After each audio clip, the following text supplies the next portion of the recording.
జగదాత్రి, కేదార్ వాళ్ళందరూ కూడా ఇంట్లో అందరూ చాలా సంతోషంగా మాట్లాడుకుంటూ ఉంటారు. జగదాత్రి నవ్వుతూ సడన్గా బయటికి చూస్తే మేఘన మళ్ళీ ఆ పెళ్లి కొడుకుని తీసుకొని వస్తూ ఉంటుంది. అతను స్టైల్గా నడుచుకుంటూ ఇంట్లోకి వచ్చేసరికి సడన్గా జగదాత్రిని చూసి జగదాత్రి అతన్ని చూసి ఒక్కసారిగా షాక్ అవుతుంది. అందరూ కూడా అలా చూస్తూ ఉంటారు. నిషిక, వైజయంతి వాళ్ళు నవ్వుతూ ఉంటారు. అప్పుడే కేదార్ వైపు జగదాత్రి టెన్షన్గా చూస్తూ ఉంటుంది. ఆ పెళ్లి కొడుకు ఇలా హ్యాపీగా దగ్గరికి వచ్చేసి రోజ్ ఫ్లవర్ తీసుకొని జగదాత్రికి ఇస్తూ ఇలా అంటాడు, the beautiful rose for the beautiful girl అని చెప్పి ఇది నీకే అని అంటూ ఇస్తాడు. జగదాత్రి తీసుకోకుండా అలా చూస్తూ ఉంటే చెయ్యి పట్టుకొని చేతిలో పెడతాడు. చూడు, ఇది నీకోసమే, రోజ్ ఫ్లవర్ ఎంత అందంగా ఉందో, నువ్వు కూడా అంత అందంగా ఉన్నావు అని అంటూ చెప్తూ ఉంటే జగదాత్రి టెన్షన్గా చూస్తూ ఉంటుంది.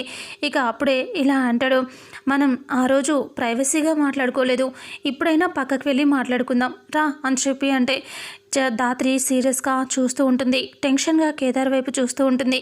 ఇక కేదార్ అలా చూస్తూ ఉంటాడు. రా వెళ్దాం దా జగ్గు అని చెప్పి చెయ్యి పట్టుకుంటే అప్పుడు తాత్రి ఇలా అంటుంది, అదేంటి చెయ్యి పట్టుకున్నావు అంటే ఏమవుతుంది జగ్గు, రా ఇద్దరం వెళ్ళి ప్రైవసీగా మాట్లాడుకుందాం రా అని చెప్పి చెయ్యి పట్టి ఇలా లాక్కెళ్తాడు. అప్పుడే దాత్రి ఇలా గట్టిగా అనే చెయ్యిని వదిలించుకుంటుంది. అప్పుడే అతను కింద పడిపోతాడు. అలా పడిపోగానే ఒక్కసారిగా దాత్రి అందరూ అలా చూస్తూ నవ్వుతూ ఉంటారు.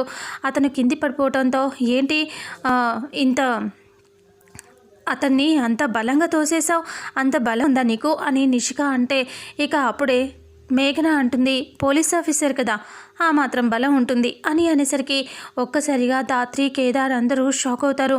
నిషిక, వైజయంతి అందరూ కూడా టెన్షన్గా నిజంగా పోలీస్ ఆఫీసరా అన్నట్టుగా చూస్తూ ఉంటారు. అందరూ ఏంటి జగదాత్రి పోలీస్ ఆఫీసరా అని నిషి అంటుంది. అందరూ కూడా పోలీస్ ఆఫీసరా అని అనుకుంటూ చూస్తూ ఉంటే యువరాజ్ జగదాత్రి పోలీస్ ఆఫీసరా అని అనేసరికి మేఘన అయ్యో మర్చిపోయి చెప్పానే అన్నట్టుగా ఫేస్ ఎక్స్ప్రెషన్ పెడుతుంది. జగదాత్రి, కేదార్ ఇద్దరు టెన్షన్ పడుతూ చూస్తూ ఉంటారు.